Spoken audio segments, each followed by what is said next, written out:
What is up, guys? Welcome back. So today is Thursday, so we're getting some patch notes. The new DLC also released, so we're going to talk a little bit about that as well. Just a heads up, I am extremely sick. It is just a cold, so I was tested. It's just a cold, but man, oh my god, it is whooping my ass right now. Like, I literally have just been dying. So if I sound a little funny in this video, if I lose my voice in this video, I am sorry. Like, that's all I can say is I'm sorry.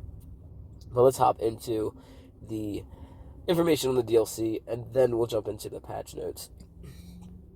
So, Tiny Tina's Wonderlands Gluttons Gamble is out now. Vesper's second mirror of mystery awaits fate makers who are hungry for loot. And they give you a trailer that you can watch. It takes a strong stomach to face the monster in Vesper's second mirror of mystery, available now in Tiny Tina's Wonderlands.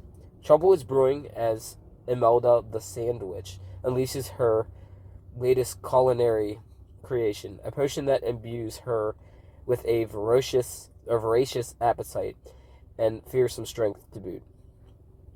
To disrupt her devious dinner party, you'll need to retrace her steps, collecting ingredients for her latest recipe while trouncing shrooms, crabs, and the skeletal ginger dead. Prepare to pepper baddies with bullets, flambe your foes with fireballs, and sink your teeth into a feast of chaotic fantasy combat. 4 weeks of boss battles and new loot. So this is the same exact process that we just recently got with the last Mirror DLC. And a lot of you are going to be upset, I already know. I wasn't mad about it, but I know you guys are going to be upset. Like, I understand. As with the other Mirrors of Mystery, Glutton's Gamble can give you a chance to face a more difficult dungeon and farm higher tier loot to help you complete the main story.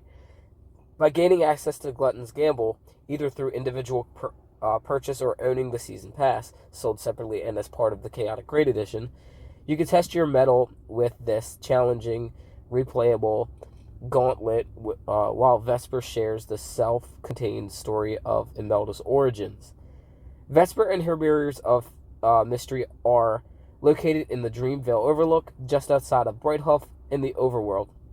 The enemies within have a baseline level of 13 and will scale to your Fate Maker's level beyond that, making the Mirrors of Mystery a worthy, repeatable endeavor, whether you're still early on in your Fate Maker's quest or you forged yourself in the flames of the most difficult Chaos levels.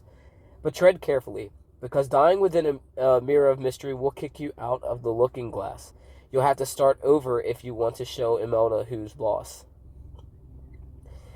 For 3 consecutive weeks following the launch of Glutton's Gamble, Imelda will cook up a new potion, transforming her into an ever more ferocious beast, with each progressively tougher form. New legendary gear will be added to the loot table, giving you good reasons to return for some rematches. Those new items are in addition to the wide array of fresh cosmetic items you can collect, whether as random drops from enemies within the Mirrors of Mystery or when spinning Vesper's Wheel of Fate using the lost souls you've collected during your Mirror Dimension battles. Below is a planned schedule for when Imelda takes on new, deadlier forms, along with the planned loot additions for each difficulty level. You'll have to beat each form consecutively, even if you're playing Glutton's Gamble after the following dates have passed. Vesper will reveal unique insight into Imelda's motives with each difficulty level. Beat all 4 to hear the full story. First form is on May 19th at 9:30 a.m. And new Garlic Breath legendary spell and Precious Jamstone legendary ring. And then second form will be on May 26th at 9:30 a.m. with new Salt and Battery legendary melee weapon and Lich's Augur legendary ward. Third form will be on June 2nd at 9:30 a.m. New Bolt Lash legendary spell and Miasmic Chainmail legendary armor. and final form will be on June 9th at 9:30 a.m. Pacific Time. 2 new legendary guns, Oil and Spice and Butterboom, and Barbolode legendary amulet.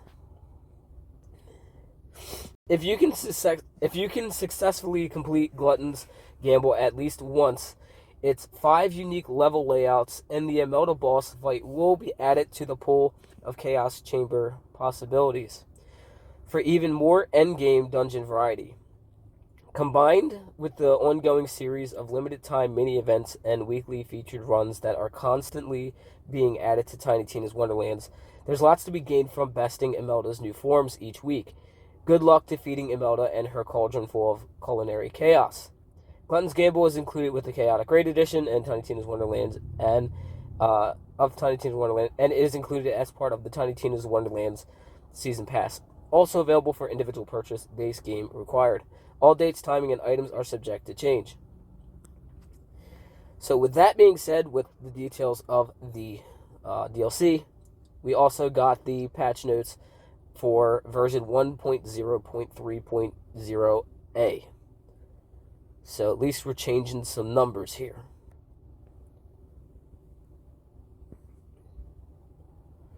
Alright, so Tiny Tina's Wonderlands Notes version 1.0.3.0a.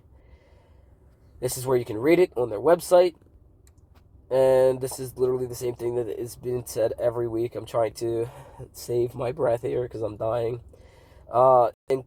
This one included support for the second content drop for the season pass, which is Tiny Tina's Wonderlands Glutton's Gamble, and various bug fixes and performance improvements. Added special vending machines to the loot room at the end of the Chaos Chamber. Each machine has a legendary of the week for sale that will change every Thursday by 9 a.m. Pacific Time. So that. Alright guys, so I had to actually stop recording yesterday because I literally ran out of breath with me being so sick. I'm still quite sick, but I wanted to finish this video. I was supposed to have this video out to you guys yesterday, but I just could not do it. I went in the house and just literally went to bed. I could not do it. But here we go. We're jumping into the rest of the notes.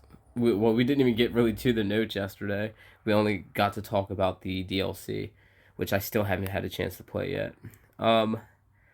So we did talk about the machines that they updated. Mission reward gear is now likely to show up in standard vending machines. Throwable hole can now drop the enchantments and can be enchanted at the reroller. Many mission rewards can now drop as enchanted and can be enchanted at the reroller. The mushroom healer has completed their mushroom trials and has been found worthy of a name. Mike, which is an okay name for a mushroom. In addition to the support, some changes have been made that we wanted to give special mention to based on feedback from the community. Fixed various reported rare crashes, including those related to occasional crash that would occur when switching between display modes, tabbing after searching for a shift friend, quitting to desktop after character creation, using the randomized character button in the character creator multiple times quickly, switching to the mail menu from the social menu, console only, quickly switching between control menu tabs in split screen, Xbox only activation timeout. So I'm pretty sure I've actually seen a lot of these issues myself because my game likes to crash all the time in menus all the time. They addressed the following reported concerns. Storm Surge would not drop from the world loot pool. It was dedicated drop only before this change. Thread of Fate spell would not properly heal Fate Makers while doing dark magic damage. Achievements were not being consistently awarded for Walk the Stalk and the Trial of Crooked-Eyed Phil, the Ditcher, and Completionist is the next Godliness. So, that seems like they have fixed the Completionist trophy. And I've actually recently just got a comment on my video on me getting that trophy, if they fixed it or not, and it looks like they have actually fixed it. Achievements were not being consistently awarded for level milestones. Potential blocker could occur when saving loading during the Bard thy bard with a vengeance. Mobley Dick's mission item would occasionally fall out of bounds. Prevented a drawbridge in Brighthoof from closing after Valentine has gone through the effort of seducing it open. Prevented a progression blocker during Walk the Stalk if a Fate Maker doesn't pick up the Punch Father. Barrel would occasionally disappear for some Fate Makers during Break Ingredient X Barrel. Added an enemy scaler for Chaos Chamber to increase the number of enemies that appear in co-op. Chaos Trial would not automatically update level. Chaos Chamber altars would occasionally subtract crystals from players for ammo and health altars in co-op that did not use them.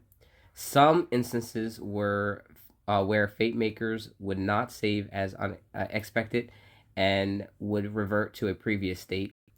Instances of items duplicating unintentionally prevented players from unintentionally deleting characters. Issues related to reporting players in the roster menu. Fate Makers that joined a game during the table introduction still had their HUD visible. Various UI adjustments and improvements. Various sound effect adjustments. Various telemetry improvements, various audio changes and adjustments, various performance and stability improvements, PlayStation 5 only, added variable refresh rate support for PlayStation 5, DLC, Fate Makers would occasionally appear at the incorrect entrance in Dreamvale Overlook, DLC, Fate Makers would be able to enter a portal early and encounter a progression blocker, DLC, Fate Makers would be sent to the incorrect store page when interacting with mirrors for the content they did not own. DLC, Fate Makers that did not own the DLC content would be unable to consistently join a Fate Maker that did. DLC, a progression blocker could occur when fighting best chums, and more. Class adjustments. Address the following class-specific reported concerns. Berserkers would not stay enraged when multi-classed into Graveborn and using the Reaper of Bones action skill. Spore Warden's Mushroom Pet would not clean up after itself after using its Mushroom Spore attack for all players. Clawbringer's Storm Smite would not properly switch between fire and shock damage. The splats on Storm Smite have been corrected to also match their expected visuals and damage type. Graveborn's Faithful Thrall skills bonus could occasionally stack indefinitely. Stabomancer's follow-up stacks